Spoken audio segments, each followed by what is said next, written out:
Salam dostlar, yenə xoş gördük. Dərslərimiz davam edir. Deməli, keçən dərs Peyğəmbərliyə olan ehtiyacın dəlilləri haqqında danışdıq. Həmin dəlil, keçən dərs danışdığımız dəlil Füzuli bədən və ruh müqayisəsi əsasında bunu əsaslandırmağa çalışdı ki, bəşəriyyətin Peyğəmbərə ehtiyacı var.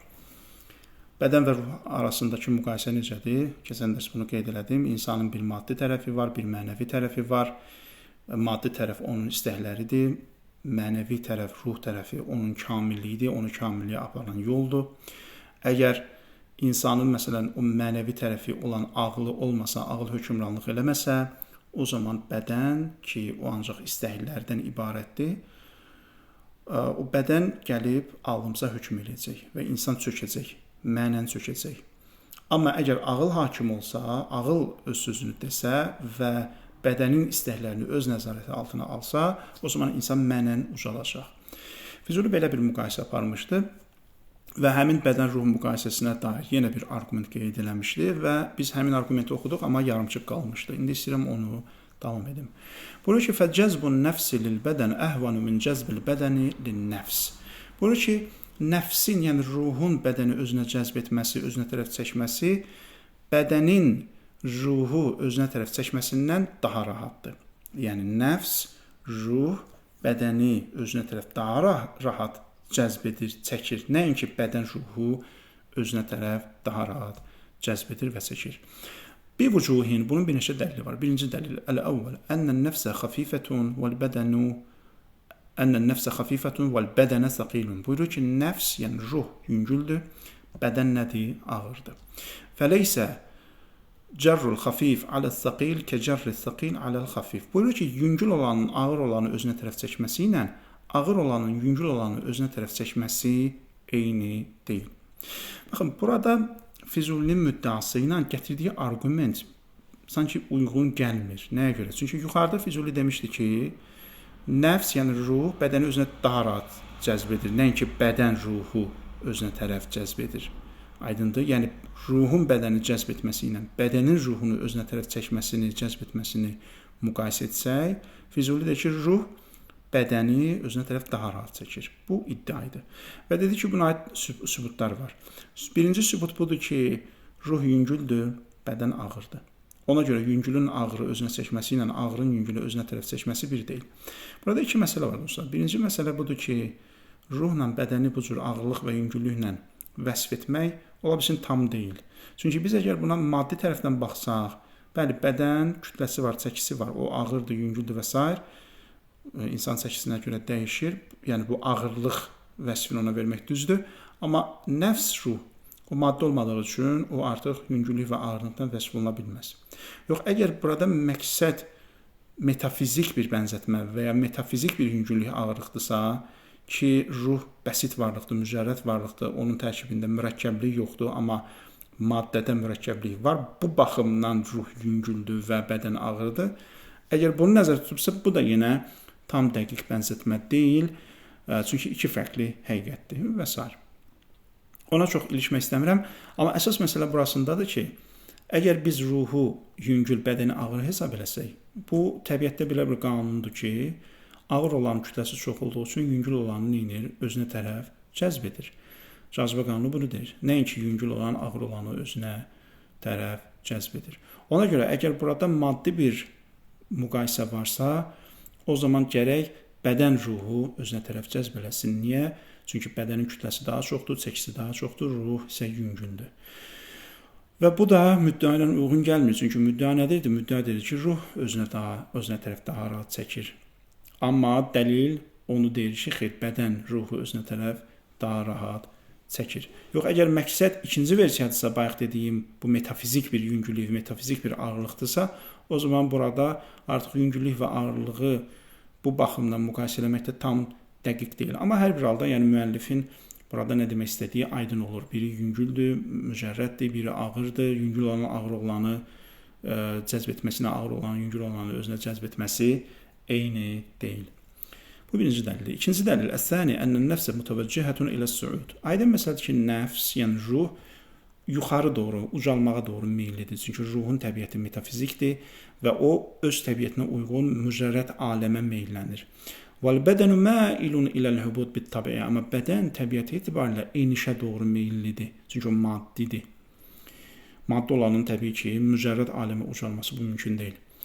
Fəhubutus-saqil ma'al-xafif ashhalu min su'udil-xafif ma'as-saqil. Aydın məsələdir ki, ağır olanın yüngül olanla düşməsi yüngül olanın ağır olanla qalxmasından daha asandır. Yəni ağır olan bir şeyin yüngül olanla düşməsi yüngül olanın ağır olanla qalxmasından daha asandır. Çünki ağır belədir ki, yüngülü özünə tabe edir. Ağır çəkisi ağır olduğu üçün o yüngülü özünə tabe edir və ağır yüngül üzərində hökmrandır. Aydındır. Ona görə ağırın yüngülü özünə tabe edib çəkməsi, düşməsi yüngül olanın ağır olanı özünə tabe edib qalxmasından daha asandır. Bu da aydın məsələdir. Əlbəttə, yüngül olan ağır olanı özünə tərəf çəkib qaldıra bilməz, amma ağır olan yüngül olanı özünə tərəf çəkib enə bilər. Amma bunun müddəa ilə nə əlaqəsi var? Çünki müddəa nə deyirdi? Müddəa deyirdi ki, Füzuli müddəası. Bunu deyirdi ki, nəfs, yəni ruh bədəni özünə daha rahat çəkir. Əgər nəfs ruh bədəni özünə tərəf daha rahat çəkirsə, o zaman argument də buna uyğun olmalıdır. Yəni elə bir arqument gətirməli idi ki, biz oradan başa düşək ki, bəli, ruh bədəni özünə tərəf daha rahat çəkir. Amma biz onun gətirdiyi arqument belədir ki, bədən ruhu özünə tərəf daha rahat çəkir.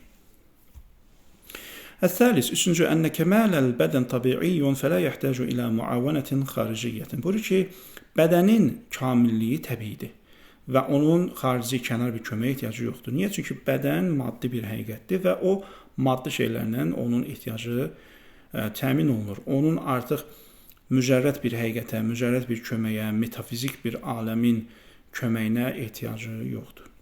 Amma və kəmalun nəfs kəsbiyyun fəyəhtacu ilə muallimin minəl xaric. Amma nəfsin kamilliyi bu kəsbidir, onu gərək kəsb edəsən, ona görə onun kənardan bir müəllimə ehtiyacı var. Bu da aydın məsələdir ki, nəfsin qidalanması ilə, ruhun qidalanması ilə bədənin qidalanması fərqlidir. Bədən maddi olduğu üçün maddi şeylərlə qidalanır, ruh da mücərrəd olduğu üçün mücərrəd şeylərlə qidalanır. Maddi aləm, bədənimiz maddi aləmə aid olduğu üçün o maddi şeylərlə o qidalanacaq və bu cür təkamül edəcək, kamilliyinə çatacaq.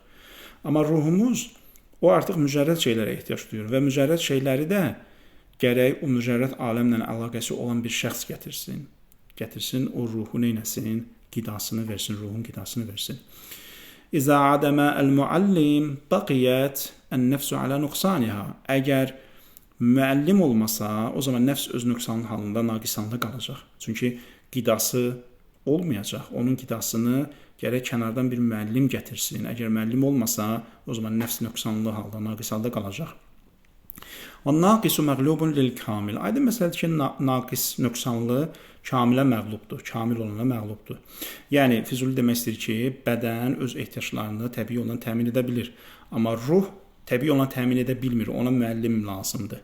Əgər müəllim olmasa, ruhun ehtiyaclarını təmin etməsə, ruh nöqsanlı olacaq, bədən kamil olacaq və kamillə naqisin mübarizəsində aydın məsələdir ki, kamil olan naqisi rahatlıqla məğlub eləyəcək.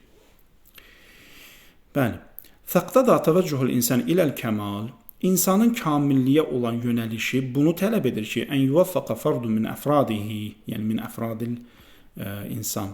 Burada hi insana qayıdır əvəzlik.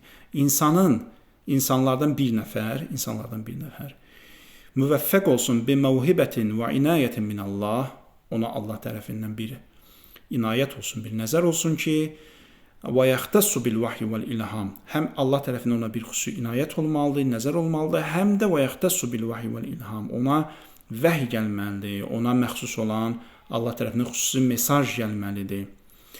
Nə üçün liyuhəzzibən nüfusa bil məvaiz? Çünki insanları, yəni o bizim ruhlarımızı, ruhi mənəvi tərəflərimizi moizələrlə təmizləsin və yuəddibə əl-əbdan bit təkalif və bədənlərimizi də o öhdəliklərlə neynəsin, ədəbləndirsin. Burada Füzuli bir növ ruhumuzun və bədənimizin ehtiyaclarını sıralayır. Buyurur ki, ruhumuz moizələrə ehtiyaclıdır, nəsiyyətlərə ehtiyaclıdır. Nəyə görə? Çünki onun ehtiyacı bu qəbildəndir və o bu qəbildən olan təlimlərin hesabına, nəsiyyətlərin hesabına təmizlənir. Amma bədənimiz o öhdəliklərlə neynir? təkamülə çatır. Öhdəlik nədir? Tutalım. İnsan nəfsi, burada nəfs deyəndə əxlaq elmindəki nəfsini də tuturam. Yəni maddi istəklərimiz.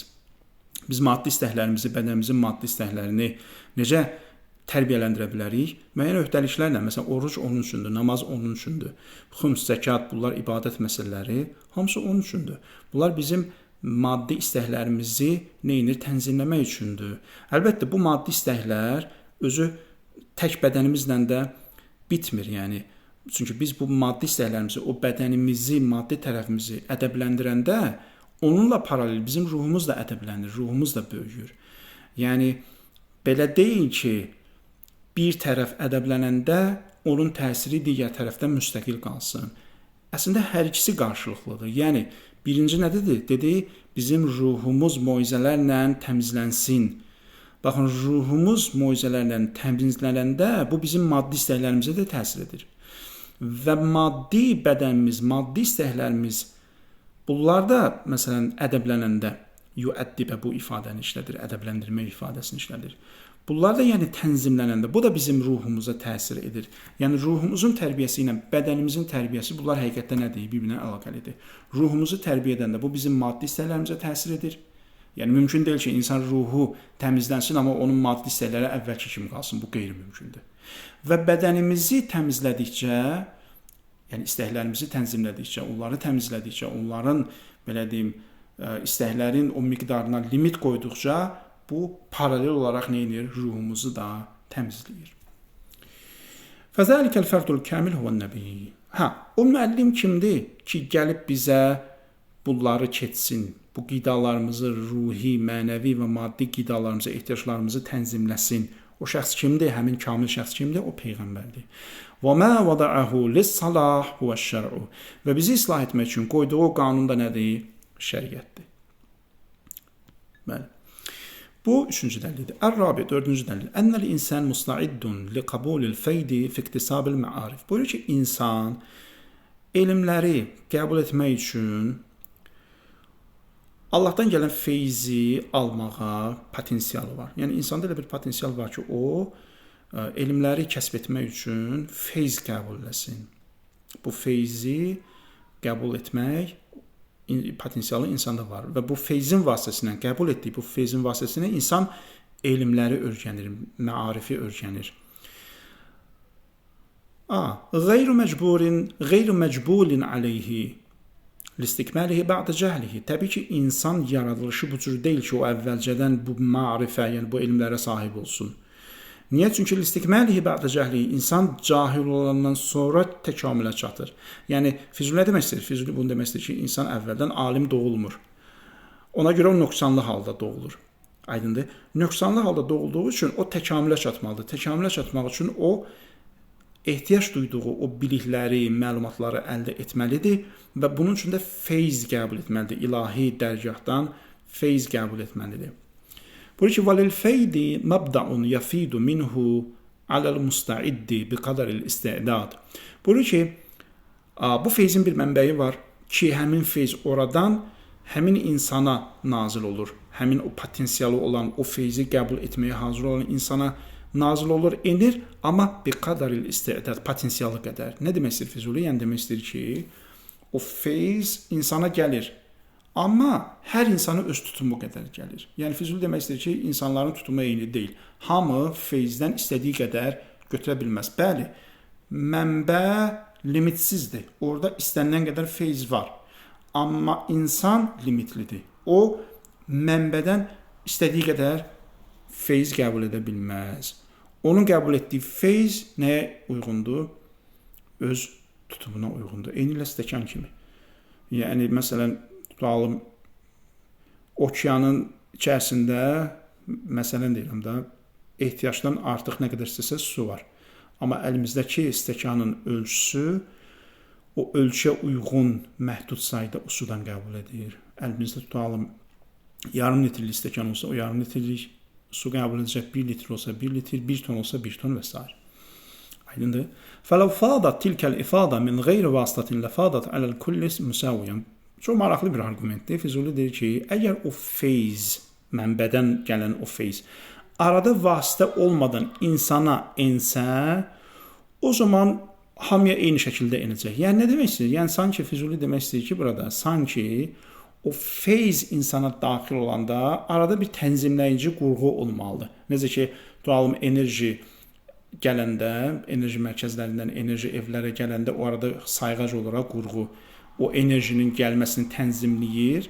Sanki ilahi dərgahdan gələn o mənəvi enerjinin də hər kəsə öz qabına uyğun gəlməsi üçün arada bir tənzimləyici şəxs olmalıdır, vasitə olmalıdır.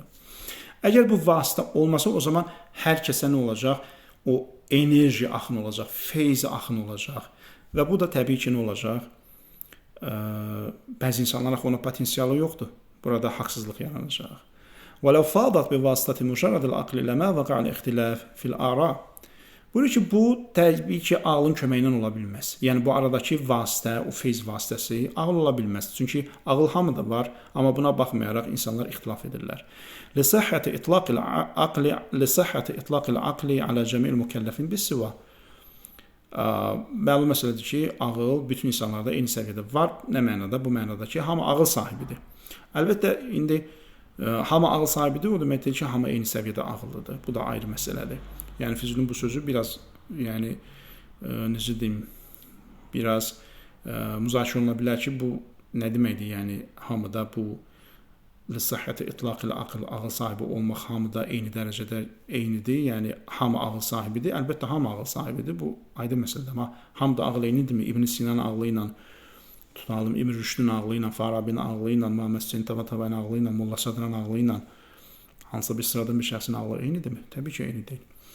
فَتَعَيَّنَ أَنَّ وَاسِطَةَ الْفَيْدِ لُطْفٌ مِنَ اللّٰهِ Aydın məsələdir ki, burada məlum olur ki, o feyz vasitəsi, bu feyzin Allahla bəndə arasında bu feyzin enməsinə vasitə olmaq, bu özü lütfdür Allahdan. يَتَّصِلُ إِلَى الَّذِي اِنْفَرَدَ بِتَوْفِيقِ الْاِسْتِعْدَادِ O şəxsə bu nəsib olur ki, onun potensialı var, müvəffəq olub burada. وَتَرْجِحِ الْقَبُولِ və irtiqa'il rütbə, onun rütbəsi yüksəkdir, yəni Allah dərgahında yüksək səviyyədədir və tərcihil qəbul və o tərcih olunub bunu qəbul etməyə bisafa'il cəvhər ruhani və təbii ki, bunun seçilməsi nəyə görədir? Ruhunun təmizliyinə görədir. Yəni bu insana bu verilib, bu vasitəçilik, belə deyim, missiyası verilib, bu təsadüfən deyil. Bu necə deyim, öz başına deyil. O ruhundakı paçlığa görədir, təmizliyə görədir və o bunu qazanıb. Və itidalil mizac, bu insanın həm ruhi tərəfi, mənəvi tərəfi pakdır, təmizdir. Həm də və itidalil mizac, onun xarakteri də, o bədənində olan mizacı da, mizac yadınızda keçən dəfə demişdik, bədən nədir? Mizac nədir? Mizac bizim bədənimizə aid olan xassədir. Onun mizacı da normadadır, çünki o mizacı, o xasiyyəti meydana gətirən maddələr ki var, onların hamısı mötədil şəkildədir. Biri digərindən artıq deyil. İnsanın mizacı nə vaxt mötədil olur, yerində olur, onun mizacını təmsil edən və ya onun mizacını təşkil edən o maddələr ki var, havadır, sudur filan və ya bəlğəmdir, səfradır, belə dəqiq adlar yadımda qalmayıb. Bu klassik tipdə bunlar qeyd olunur. Mən şərhdə yazmışam, sadəcə indi yadımdan çıxıb o mizacı təmin edən maddələr, təşkil edən maddələr hansıdır? Xülasə, o mizacı meydana gətirən maddələr, 4 maddə ki var, onlar əgər hamısı miqdarı yerində olsa, o zaman insanın mizacı da yerində olacaq, insanın təbiəti də, insanın xarakteri də yerində olacaq. Və maraqlıdır ki, bu klassik tipə görə insanın mizacı onun ruhuna, mənəviyyatına da təsir edir. Xülasə, bu insanın, yəni o vasitə olan insanın mizacı da mötədil olmalıdır. Və tənzihin nəfs bi şiddət ixtilaihi ma'al a'la, ma'al mala'il a'la və bu insanın nəfsi pak olmalıdır. Nəyə görə? Çünki bi şiddət ixtilaihi ma'al mala'il a'la. Bu mala'il a'ladan məqsəd, yəni mücərrəd aləm. Bu mücərrəd aləmlə ki, burada ola bilsin mələklər nəzərdə tutulur və onun fövqündə Allah nəzərdə tutulur. Xülasə, bu mücərrəd aləmlə, bu yüksək aləmlə bu daim nədir? Baş-başadır, bir yerdədir. Və onun bu şəkildə mücərrəd aləmdən ünsiyyətdə olması səbəb olur ki, nəfsi pak olsun, ruhu pak olsun və bu insan insanlarla, digər insanlarla Allah arasında feyz vasitəsinə çevrilsin. Və qillətü iştiğalihi bi zəxarifid dünya Və bu insan təbii ki, dünyanın bərbəzəyi ilə də az məşğuldur. Niyə? Çünki mənəvi tərəf bunda hakimdir. Liyətəvəccəh taratan iləl aləmir ruhani. Əlbəttə, bunun həm maddi istəkləri var, həm mənəvi istəkləri var, amma mənəvi istəklər maddi istəklərə hakimdir. Belə olan təqdirdə ki, insanın mənəvi tərəfi maddi tərəfinə hakimdir, bu insan liyətəvəccəh taratan iləl aləmir ruhani. Bu bəzən ruhani aləmə, mücərrəd aləmə üst tutacaq və yəksib mə əmkən iktisabuhu və əldə edə biləcəyini əldə edəcək, nə mümkündür əldə etmək, onun hamısını əldə edəcək. Bi qudratil quvvetil bəşəriyyə, bəşəri qüvvət, yəni bacardığı qədər, o qüvvəti, qüdrəti qədər. Və yəltəfitu taratan iləl aləmil cismani və bu orada qalmamalıdır. Yəni mücərrəd aləmdə, ağıl aləmində, mücərrəd aləmdə ilişib qalmamalıdır. Təkcə orada belə deyim, vaxtını keçirməməlidir. Orada fəna olmamalıdır. Bu bəzən də cismani aləmə yönəlməlidir. Nəyə görə? Çünki onun öhdəliyi var. Onun əslində maddi aləmi ötüb mücərrəd aləmə yönəlməsi, orada təlim görməsi, belə deyək, feyz qəbul etməsi, oranın ünsiyyət qurması tək ona görə deyil ki, o özünü təkmilləşdirsin. Bu həm də insanları, digərlərini təkmilləşdirmək üçündür. Ona görə o nə etməlidir? Həm mücərrəd aləmə yönəlməlidir, bəzən də maddi aləmə yönəlməlidir. Niyə? Və yudabbir əmral bədən bit-taharət vəl-ibadə. Ona görə ki, maddi aləmədə dönüb öz bədənini təmizliklə, paklılıqla və ibadətlə etməlidir, idarə etməlidir. Ki, bu gələcəkdə nəyə səbəb olacaq? Digər insanların da düzgün yönləndirilməsinə. Deməli, insanın həm maddi tərəfi var, həm mənəvi tərəfi var. Mənəvi tərəfini, o mənəvi aləmlə onun ehtiyaclarını tənzimləyəcək və sonra dünyaya qayıtmalıdır. Yəni, yönəlməlidir, fikrini, zikrini maddi aləmə yönətməlidir ki, o maddi tərəfini də neynəsin, paklasın, təmizləsin. Bu yolla balansı qoruyub saxlaya bilsin. Kamil insan bax budur, dostlar. Kamil insan həm maddi, həm də mənəvi tərəfini balans halında qoruyub saxlaya bilən insan. Çünki tək maddi tərəfi ifrata varsa, maddi istəkləri ona hakim olsa, dünyəvi bir insan olacaq. Təkcə mənəvi tərəfinə baxsa, o rahib olacaq. Amma İslamda rahiblik yoxdur. Və təstəmir istifadətuhu minəl məbdə və bunun o məbdədən, yəni mücərrəd aləmindən gələn istifadəsi davam edəcək. Və ifadətuhu ilə sairin nüfuz kəsihabin yəxuzul məə minəl bəhri və yəsubbuhu aləl bəvadi bi tərbiyyətin nəbat. Və bu, həmin aləmdən əldə etdiklərini nə edəcək? Digər insanlara ötürəcək. Niyə? Bunu eyni ilə nəyə bənzədir? Füzuli kəsihabin, eyni buluda bənzəyir ki, yəxuzul məə minəl bəhri, sudan dənizdən öz suyunu götürür, dəniz buxarlanır, çönür, bulud olur da, düzdür. Kəsihabin, eyni ilə bulud kimi yəxuzul məə minəl bəhri, o öz suyunu dənizdən götürür və yəsubbuhu aləl bəvadi və sonra vadilərə neynir? Onu tökür. Nəyə görə? Bir tərbiyyətin nəbat. Onun vasitəsilə o bitkilər oradan çıxır. Aydındır? Füzuli bunu həmin insana bənzədir ki, o insan da bəzən mənəvi aləmlə məşğul olmalıdır, orada öz ehtiyaclarını təmin etməlidir, mənəvi ehtiyaclarını təmin etməlidir. Onu təmin edəndən sonra, özü kamilləşəndən sonra qayıtmalıdır maddi aləmə və digər insanların xidmətində olmalıdır.